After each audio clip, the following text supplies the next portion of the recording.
You are listening to the F11 Photography Podcast.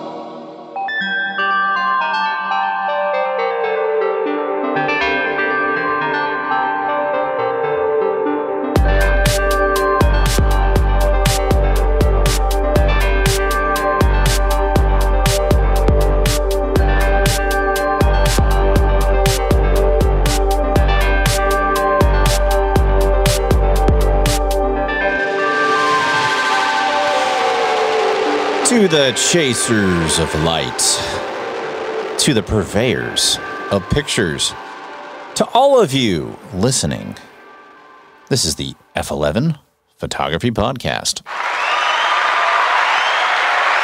Yes, very nice. Yes, this is the F11 Photography Podcast, your weekly photography podcast where we talk about things like technique and process and sometimes gear. And anything photography or videography related. I think we'll do some videography episodes at some point because Brandon does do a healthy amount of video and I do some video for YouTube. So I think we're going to put that in our future docket.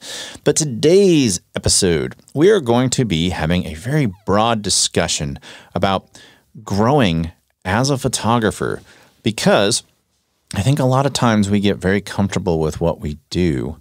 But you remember, you have a finite amount of time on this earth. We are a small speck of dust in the space-time continuum. And you want to learn as much as you can before you go, right? Don't you want to be a complete photographer, not just technically, but artistically speaking? Or maybe you don't. But in today's episode, we are going to be talking to all of you who do want to grow as a photographer. We're going to talk about actionable items, mapping out things that you can do, different ways that you can go about growing yourself artistically and technically. So, Brandon, I want to talk to you first about actionable items that you do to grow as a photographer.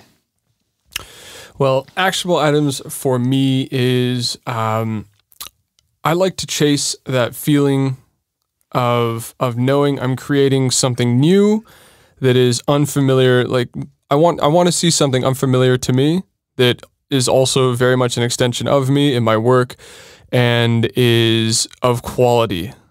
So actionable items for me, after shooting for a while, you no longer, you learn less and less just inherently being with your camera on set, and it becomes more of a deliberate thing where you have to go out of your way to search for new ideas and search for new ways that you can grow as a photographer. And so one of the actionable items for me is still growing from inspiration from other people and their work, and also trying new techniques with my camera that don't necessarily pertain to my style of photography, but how can I incorporate it into my style of photography? So right now, as example, is shutter drags are really becoming popular in the editorial fashion scene. Instead of using a post manipulation to blur the photo, I'm currently perfecting the 1/8 of a second shutter drag with studio strobes, and that's something that I'm learning to perfect, and hopefully that opens up a new world for me in slow shutter speed photography with an editorial sort of edge to it. And I remember learning how to do 1/8 of a second shutter drags on film and having to wait a couple days to see if you got it right. Those are always good. No, shutter.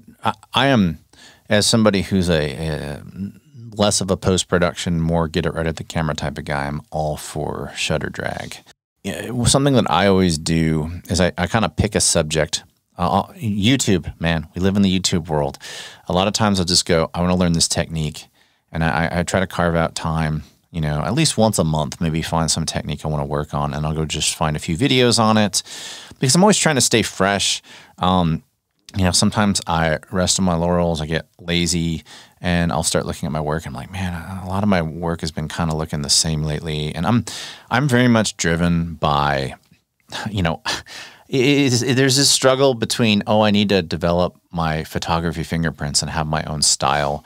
But then there's also if you have your photography fingerprints and you have your own style, don't all your photos kind of all look the same at that point? Like they all kind of look like, so I struggle with that internally, and I lean into and embrace like it's okay if a lot of my photos look different. I'm going to shoot some stuff on Fuji Acros, and then I'm going to go shoot it on HP5 Ilford, and then I'm going to go shoot it on a medium format digital, and now I'm going to go shoot it on my APS-C. And you know what? At the end of the day, I still think that people can look at my work and be like, yeah, that looks like a shot Kevin took. It just happened to be in a different format or whatever.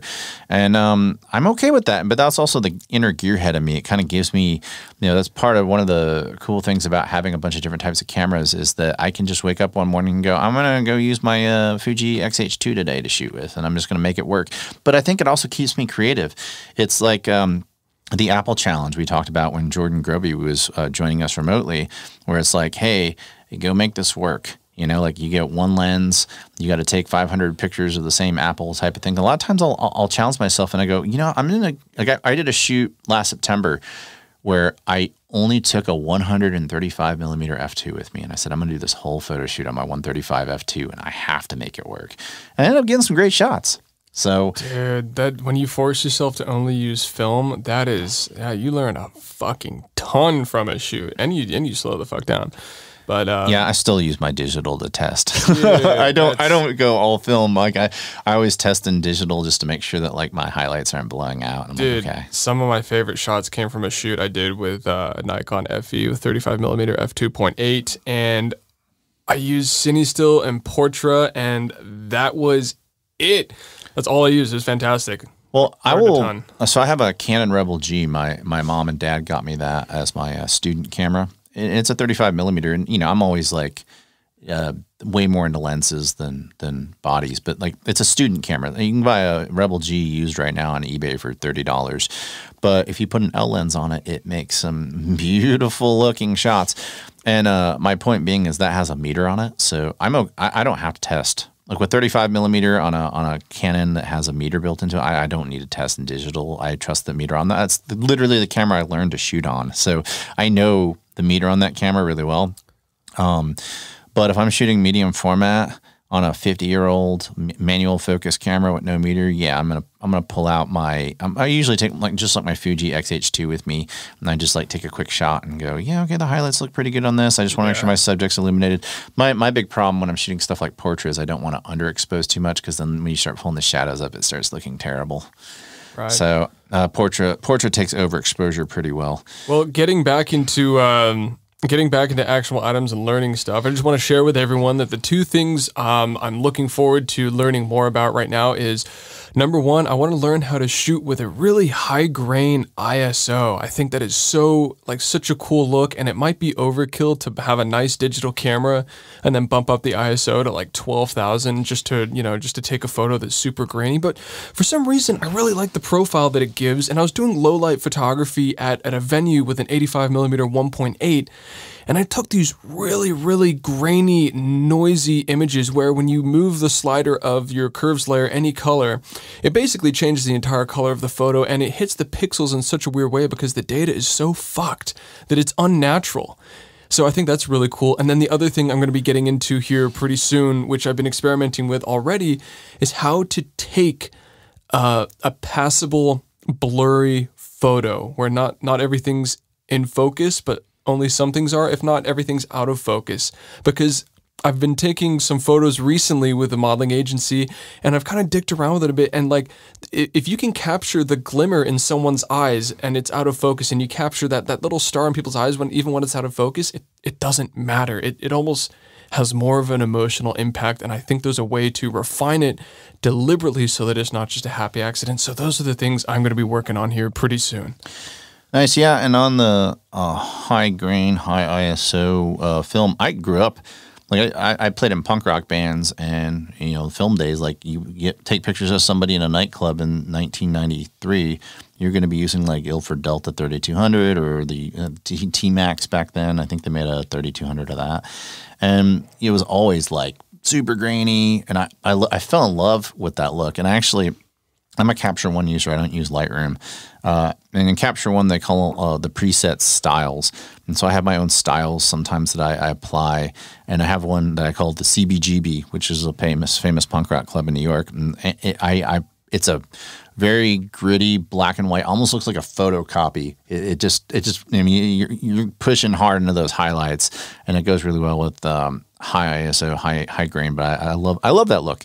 And sometimes if I'm like, I did a shoot yesterday morning where the model needs a really edgy look, and I'm actually thinking about leaning into that style as my basis. Even though I shot at 100 ISO in studio with my GFX, I actually want it to look kind of rough. So you just bump the contrast up, blow those highlights out intentionally a little bit, and it gives you kind of that vibe. But yeah, I love that look. And but as far as pushing myself, this year, growing as a photographer, something that I am 100% working on, and this is something that you do really, really, really well. I have a studio, and I'm in a shared space with some other photographers. And one of my limitations is that I don't have time to build a set. And, you can only take so many, like, you can always get away with taking shots in front of a white backdrop, fashion gray and black. But my portfolio sometimes looks a little too heavy in that area, and I want to start working with backdrops more and set design. And actually, yesterday I have a black and white sheet backdrop that I pulled out, and I just did it because I wanted some texture, and I just told the model play around with the texture on there, play around with the sheet. But it's something that I want to grow on. Is I want to. When I start doing these studio shoots, I want to build out sets more. And there's actually a new studio that opened up here recently that reached out to me, and I'm going to be working with them next month on a couple of shoots because I need a different space to just shoot in. Not that there's anything wrong with the space that I do shoot in, but you need to change your environment up. I mean, at the end of the day, if you said classify yourself, I'd say I'm an environmental portrait photographer. Yes, I shoot editorial and all that, but like, I really need the models to interact with their environment. And if their environment is a white wall, there's not a whole hell of a lot to interact with there. So I do the white wall stuff if I'm, especially if like I'm doing fashion shoots and we're highlighting the clothes. It's like, well, there's nothing else to focus on but the clothes because you got that in a white wall. It looks like a fucking Gap commercial. You are listening to the F11 Photography Podcast. Back to our conversation earlier, I talked about this, I believe, in our very first episode, is I don't want to be niched. So, like, I remember during Clubhouse, I met Peter Hurley online, and, he has his headshot crew, and, like, they all do remarkable work. So I just want to say, like, the headshot photographers are awesome, but they're very niched. All they do is headshots. They're like money-making operations that pump out headshots. They use the exact same lighting in the exact same place every single time. All their headshots look exactly the same. They shoot at not the most shallow depth of field, but a shallower depth of field than I would typically take a headshot at, where the fall-off starts happening at the hair and all that. And it's got a look, and it's a brand. It's the Peter Hurley brand, and there's absolutely nothing wrong with that. Everybody gets to make a buck, and his headshots do look slick. It's an amazing style, but, like, it's a brand.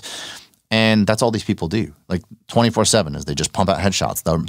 And I remember I was talking with some of these people online, and that's all they're talking about is how much money they're making. I'm like, hey, that's awesome. But from, the growing as a photographer, I would hit a wall very quickly if that's all I did. Like, it's just not how I'm programmed. And that's okay. We're all in photography for different reasons, and I'm not passing judgment on them because those guys all take headshots better than I take headshots. Oh, yeah. I'll never take headshots as good as those people because I don't want to put in the effort to do what they do. And to me, it's just kind of a little bit of a rant on headshots. Now, if somebody books me specifically for headshots, I don't advertise that I take headshots because I don't want to become like the headshot crew people. Like, I don't want to just do headshots all the time. They love it. And I'm like, that's awesome. Lean into it. Enjoy it. Go make your money. That's awesome. But, like, to me, a headshot is just a shot I take in a portfolio session with somebody. Like, okay, we're going to do a quick headshot. Cool. Take it from the chest up, put a little bit of space above their head, make sure that my perfect thirds is hitting right at their eyes when I'm cropping it. Okay, cool. Everything looks great. Headshot's done. Now let's do some full body stuff. Like, it's almost an afterthought for me. It's not the main event. Yeah. The main event is them walking out with an amazing portfolio, hopefully, right? Or at least stuff that they can add to their portfolio. And part of it's a headshot. And so, I don't want to be niched that much into just headshots. One type of shot, that would drive me crazy. It's like, can we at least go outside and do headshots somewhere where we can throw some background out of focus or something? Give me something more interesting to look at. But it's like an industry, man.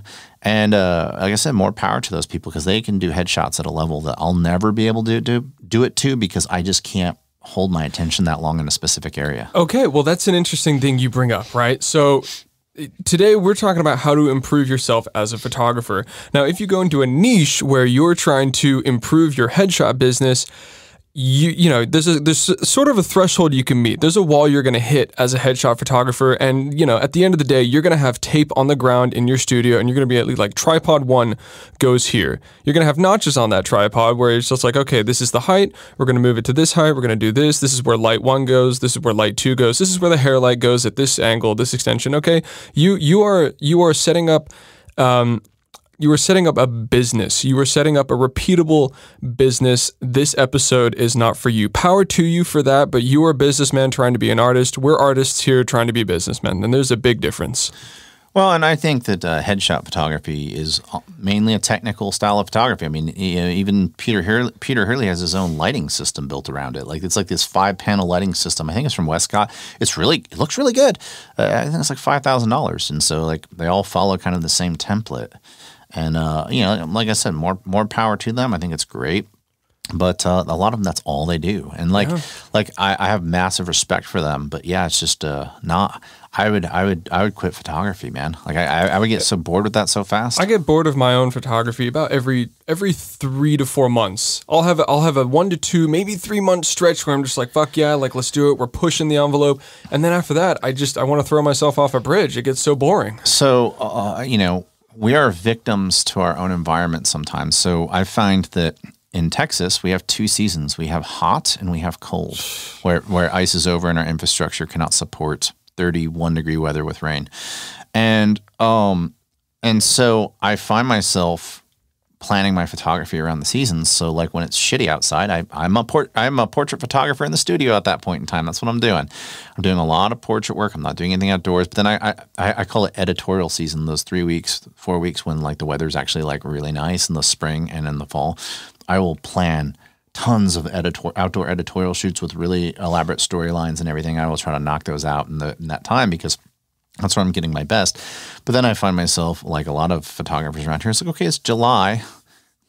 You know, let's hammer out a concept that's fast because I'm gonna lose you after about 30 minutes. You're gonna be miserable. So what you're saying is like part of developing yourself as a photographer is learning about the seasons of where you live, your environment, and what you can accomplish in the environment around you. Absolutely. So I also shoot street photography. I mean, doing reconnaissance. So here's a pro tip I've learned over the years. So I travel around Texas all the time. I find myself, you know, I'm Austin based, but I find myself in Dallas. I find myself in San Antonio. I find myself in Houston a lot. And I go shoot street photography in all those cities. And when I'm shooting street photography in those cities, I take mental notes about, this would be a cool place to shoot a model. And like, there's this bridge in Dallas under Woodall Rogers Freeway where on like January 12th every year, and I just realized I missed it. I should have been up there around this time. Around January 12th, there's this gap between 2 bridges where when the sun hits a certain point, this is like some Indiana Jones shit. Like we're going to get the Lost Ark here. But the sun hits at a perfect spot and it casts a shadow, your shadow. And I'm not kidding. Your shadow goes like 700 feet because it's this long bridge of nothing but concrete. And I'll show a picture of it to you offline, but your shadow goes forever. And I have this concept I want to do with a model where I have the model standing there and it's just like this long concrete shadow of them that goes 700 feet. But my point being is you take note of certain places at certain, not just certain places, but certain times a year during certain seasons. Oh, you know, I know that under this bridge, there's certain type of bush grows between this month and that month. You take all these mental notes and then you apply them to like, okay, now I have an editorial. Where would be a cool place to shoot? It's like, oh yeah, that bridge I did in Dallas. Now I'm going to go reach out to one of the agencies up in Dallas and see if I can get a model for this concept shoot I'm going to work on. And so that's ways. I think the point here is cross-discipline. So take things that you learn in landscape or street photography or whatever and apply them to your portraiture or vice versa.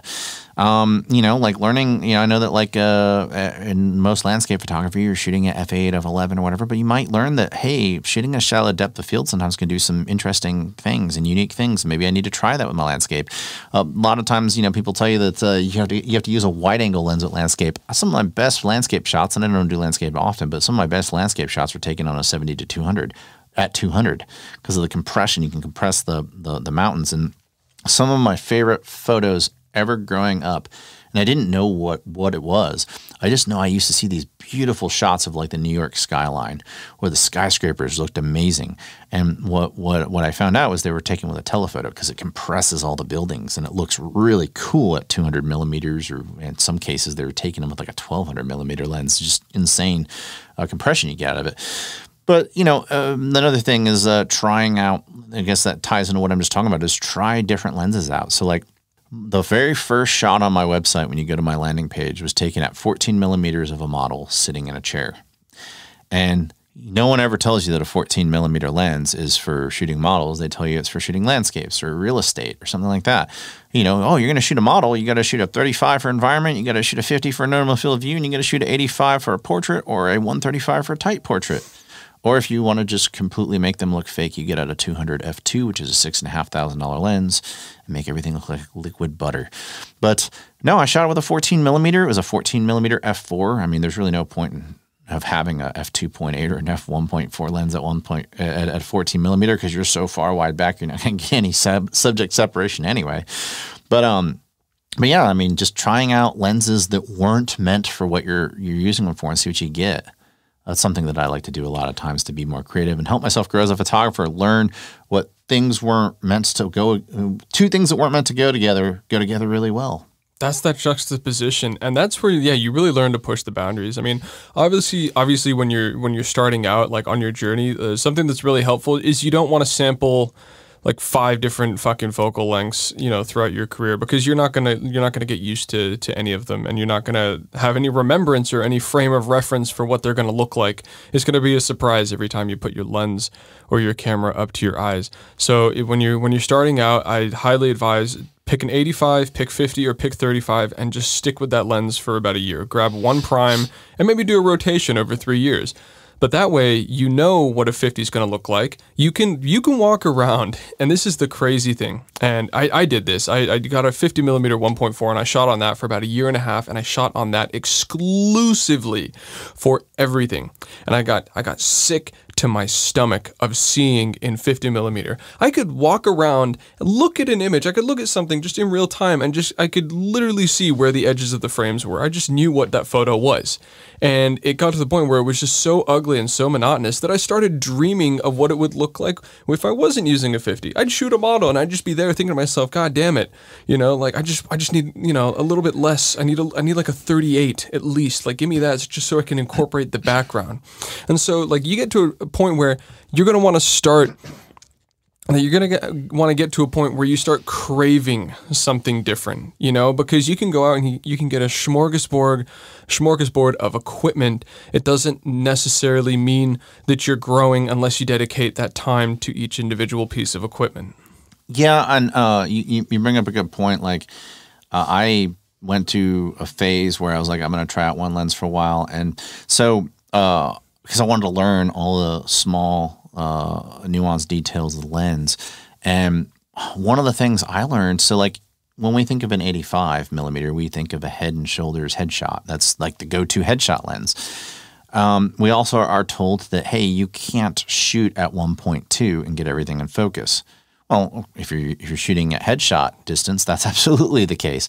But one thing I learned by forcing myself to use nothing but an 85 millimeter lens for a long time is, and I'm definitely not taking credit for this because I guarantee you can find 1,000 other photographers who are doing what I discovered in using this lens.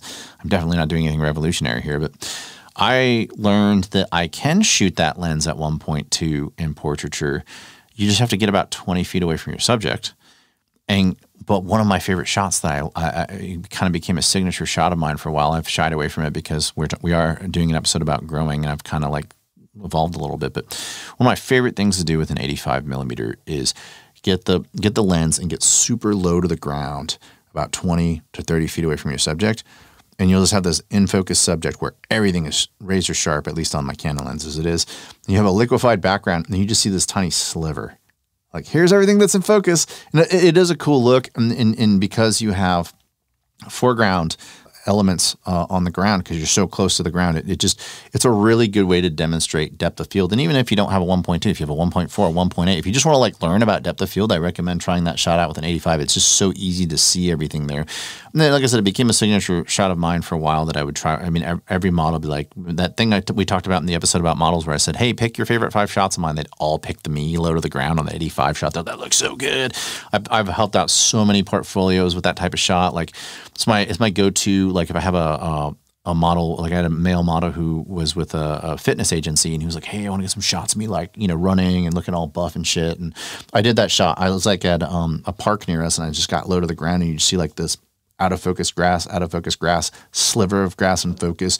Dude's like ripped, running, pumping blood through his body. It looks, and I purposely like tilted the lens a little bit to make everything look a little more action-like. I don't know. It was one of my favorite shots. But anyway, trying out that same lens a lot helps. Now I'm more evolving. It's interesting. I've gone from 85 to 35, and now I'm kind of gravitating toward 50, normal field of view, kind of messing with that.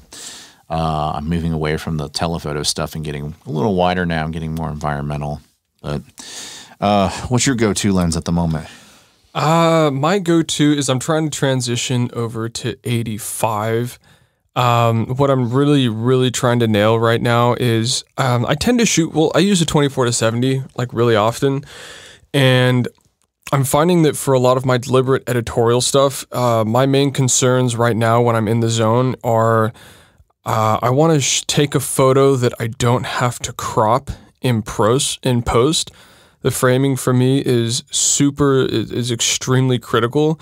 I'm trying to make sure that the things that are in the photo are there deliberately. I love happy accidents, but I'm trying to take a photo that doesn't have the happy accident. I want it to be what I intended it to be. So oftentimes I'll just notice I stick between 35 and 50 millimeters.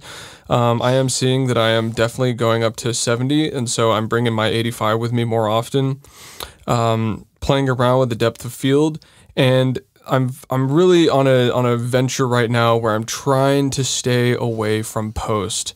Not because it's a lot of work, not because I hate it, but just because the satisfaction of taking a photo and seeing it and knowing that the things that you like about that photo are there because you put them there and not because they accidentally happened, that is a super rewarding experience for me.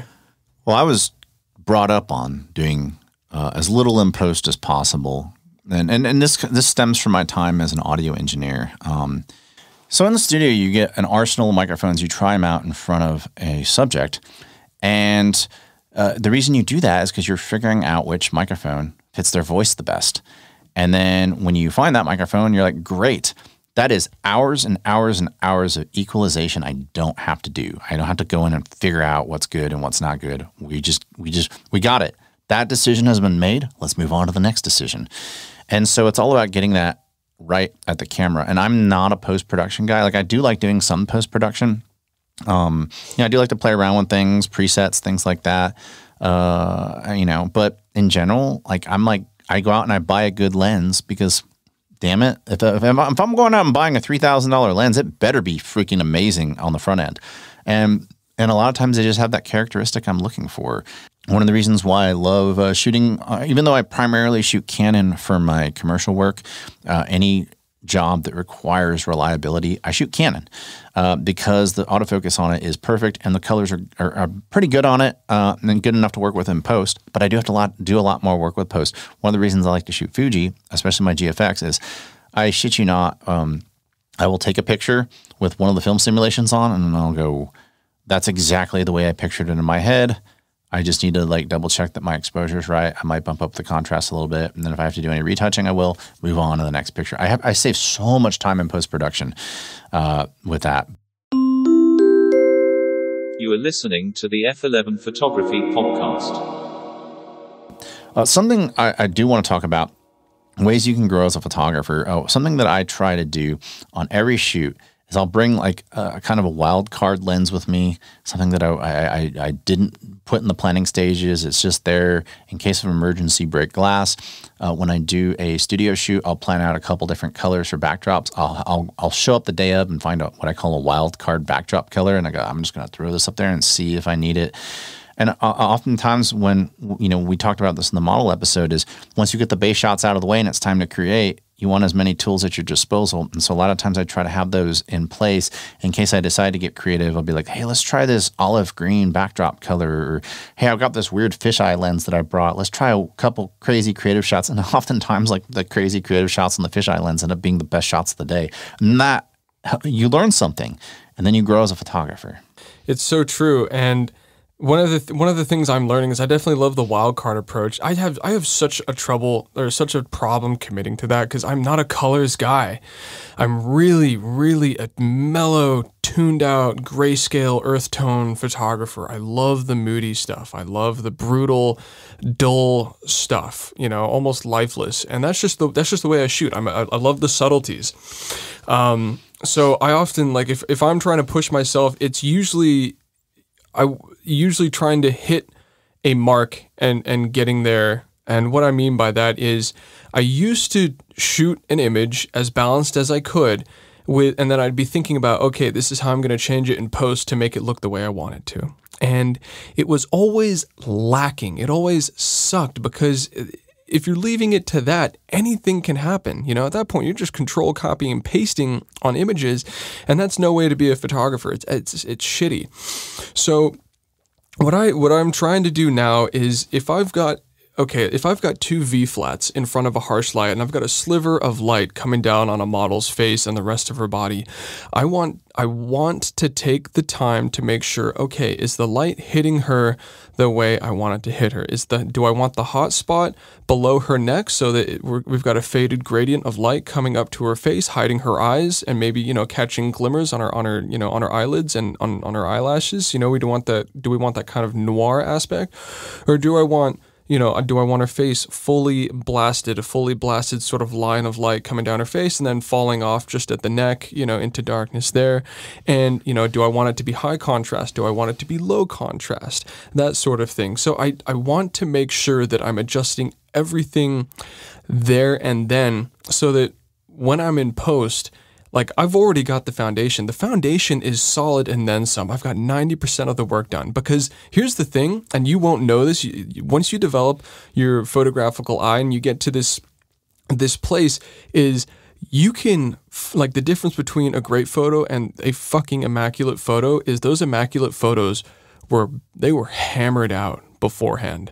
You can make a great photo look somewhat close to that in post by just adjusting everything because we have so much data and so much control over it to work with that it's very powerful. But there's this subconscious way that you can tell that when that photo was taken the way that you formed it, it looks natural. The light fall off is the way that it was cemented in there. And the lower the adjustment amount that you make to it, the more powerful and the more stunning the image is. And that's what separates a lot of photographers is because when you look at feature page photos, a lot of those photos they're just fucking average shots with a lot of manipulation to look a specific way. They're emulating a quote-unquote look, and looks get passed around on Instagram. What you want to do is you want to build what's in your imagination. You want that to come to life in real time. You want to hit that 10 out of 10 times. And that starts with knowing what you want. If you don't even know what you want, fair enough, dick around until you do. But when you know what you want, you need to build the skills to get there. You need to build the skills of lighting. You need to build the skills of framing. You need to build the skills of knowing the compression with your focal lengths. And you need to build the skills of seeing the light, not just the lighting. And then once you have all that together, you can take that time to build this photo, to build this look that you want. And then that's what being a photographer is. That's where you want to get to. And then once you hit that stage, then the world is your oyster. You can do anything. Yeah, I use the music analogy again because that's just the world I come from. But I find that a good balance of planning and spontaneity tends to be the best recipe for results. So like when I would engineer a band, what I needed was a good combination of technical capture. So I needed the right microphones in the right places and all that, but I also needed the performance. The scene has to give you something. The subject has to give you something. And, if the subject doesn't give you something, it doesn't matter how good your technical proficiency is. So you need a good balance of technical proficiency and performance. I mean, a band can give you a really good performance. Some of the best records I've ever listened to in my entire life, the band gave a masterful performance, but it was also captured well. Most of the best records ever made. Now, there are some records that it's like, like Metallica's Black Album, like every single note was like performed and then they hit stop and then they like perform the next note. But most records aren't made that way. A lot of the bands I listen to, it's a performance and it's about capturing the magic in that performance. And I find that some of the best shots I've ever captured, 99.9% of it was done at the source. It's like the right light with the right take, with the right model, with the right pose, with the right camera, with the right lens choice and everything. And then that's why I don't have to do much in post-production. Now, there are people who make careers out of their post-production. People do, there's some certain styles. If you do painterly type stuff, we got to go in and put textures over things and basically try to make everything look like a Renaissance painting, even though it started off as a photograph and a Nikon or a Canon or a Sony or whatever. So it's a style unto itself. It's just not the style I do. I do more of a realist style. And to your point about, I like color, especially when I shoot with my Fuji. Gosh, I like color, my GFX. But and we've talked about it in previous episodes. If you just made me shoot black and white from here on out, I mean, that's my preferred medium. I love shooting in black and white. I feel like it strips down because the very essence of the type of work that I do is it's very personality based. If I'm not shooting for a fashion line, my editorial work is very much attuned to the eyes and the personality of the subject that I have in front of me. And I find that black and white strips down distractions and really focuses you in on their eyes and their personality, which is typically what I'm trying to pull out in my work. You are listening to the F11 Photography Podcast. I just like circling back to like what you want. And so Kevin and I think we're in a place where like we're nitpicking at what we want out of photography now. And a lot of people that, when they get to that place, it becomes more and more difficult to learn. And I think we talked about that earlier on. But I remember not just first starting out, but being in the middle of an ongoing photographic journey. And a lot of it is when you get stuck in those creative ruts and you're just like, you almost don't want to keep learning because you just want to reach a plateau where you're just like, where you're satisfied with your work. And that doesn't ever last. It never happens. So a lot of it is you got to find some off-the-wall shit that is not who you are as a photographer, and you have to do that.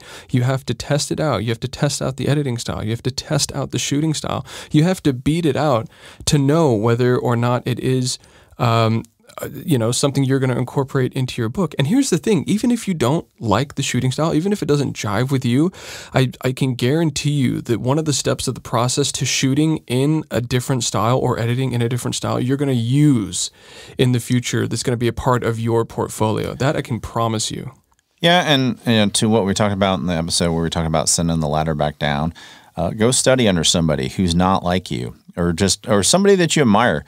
Go see how somebody, how their process is. And you may find that, oh, wow, this is like opening up this new world of creativity for me. And now all of a sudden I've unlocked this part of my creativity I didn't even know existed just by going and hanging out with somebody for a few hours on set. Go buy some Taschen books of Richard Avedon or Herb Ritz or somebody like that. Go find somebody, Ansel Adams or whoever inspires you. Go look at work of people that you'll never be as good as. And, we talked about it earlier. Imitate their style just to learn what they're doing. Obviously don't rip them off.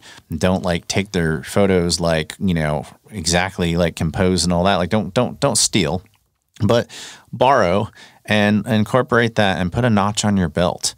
That's what I do when I hit a rut. Something I've been doing lately is I've been grabbing my big coffee table books and taking them with me to shoots. I find something that's kind of coincides with our mood board.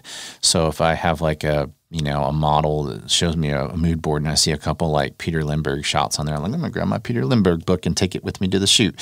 And I go, well, I see that you chose these two shots. While I'm getting set up, spend 15 minutes looking at this book. And then they're like, oh, okay. They start seeing like Kate Moss and stuff like that. And That's cool. I'll read those books too. That's what I did for yesterday's shoot. I brought a Herbert's book in for a model who was really like, her mood board had some shots of Madonna on there that Herbert's took. And I was like, I've got a Herbert's book right here. And I was like, look at these. And she's looking at pictures of like Naomi Campbell and stuff like that. And she's like, oh, okay, yeah. And so she was like, and it's not even just getting a creativity rise out of yourself, it's getting a creativity rise out of your talent. And that's what I was using that for, was just like, she's getting super inspired by these Herbert shots. I was like, yeah, so first of all, I'm not as good as Herbert's, but we'll give it a shot.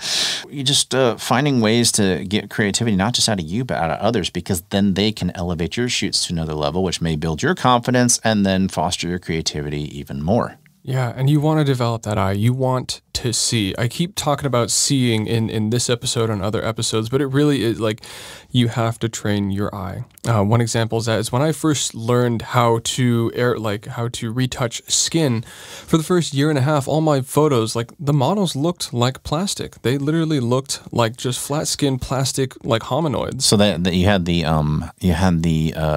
uncanny valley going on. Oh my God, yes. Yeah, they look like humanoids. Did you know that the extreme reaction to the uncanny valley, which for those of you who don't know what the uncanny valley is, it's people who kind of look like people, humanoids, that people or subjects that kind of look like people but don't quite look like people. The less they look real, the more uncomfortable they make us. And that's why if you're a professional retoucher and you want to work for Olay or one of those brands, they will not let you use frequency separation. They will only let you do dodge and burn to join their houses. You have to be very natural at what you do.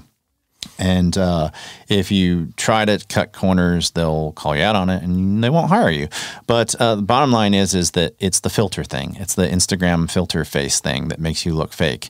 And for some reason, we've conditioned an entire generation of people to think that looks normal, but that doesn't look normal, because the extreme anthropological reaction to that was that when the Cro-Magnons were in the world and they kind of look like us, the human beings' uncomfortable reaction to that was that they killed them off. So that's why when you're trying to sell Olay, if the person looks fake, it won't sell Olay. It'll make people uncomfortable and violent. Yeah. Yeah, and violent. Yeah. Well, and that's the interesting thing is now when I take a photo, like, because I started on frequency separation. In fact, I still do use frequency separation for specific things, and I'm phasing out of it because I think it's lazy. First of all, I mean, don't get me wrong, it's a lot of work to begin with. It's algorithmic, which our faces are not. Yeah, well, that's the big problem. Is it is algorithmic. It has a profile, and that's the thing is I couldn't see it until about 2 years ago. At first, when I was getting really good at a sort of natural frequency separation, like a passable, I was thinking to myself like, oh, okay, this is really good. Like we're getting to a place where like, okay, I can do this repeatably. And then, starting about 2 years ago, I started seeing it. I'm like, oh God, this doesn't look good. My eye got better. My eye got better than the technique. And so now I mostly just, obviously get rid of blemishes, do a little bit of dodge and burn, and then, for the most part, well, I guess it's mostly macro dodging and burning. I won't even micro dodge and burn because believe me, it's not worth it. The natural will win most of the time. Yes, and if you're listening and you're wondering even where to start with that, there's a really talented retoucher named Zoe Noble. She is amazing, and I totally steal her methods and apply it to what I do. And she's an awesome Capture One ambassador, and she does some amazing work. She'll teach you how to do a workflow between Capture One and Photoshop. But yeah, I love that. I think that this discussion could be better broken up into multiple episodes. So yeah, I'm gonna leave us on that note today. I think we could do this as many different parts. There's so much to talk about growing as a photographer, and that's really a theme of our show. So we'll do another episode on this in the future. We're gonna have some guests coming in studio soon. We're gonna do some talking about retouching. I'm gonna get that set up. I want to work on an episode with a professional retoucher, talk about methods for retouching. I want to do some episodes on many different fascinating subjects. We want to do a fine art episode. We want to have some awesome photographers call in from all over the world, and then have some local photographers join us in studio as well here in Austin, Texas. So I thank each and every one of you for listening to today's episode. You can find us at f11pod.com and all the major podcast platforms like Apple and Spotify. So until next time, chase light, not algorithms.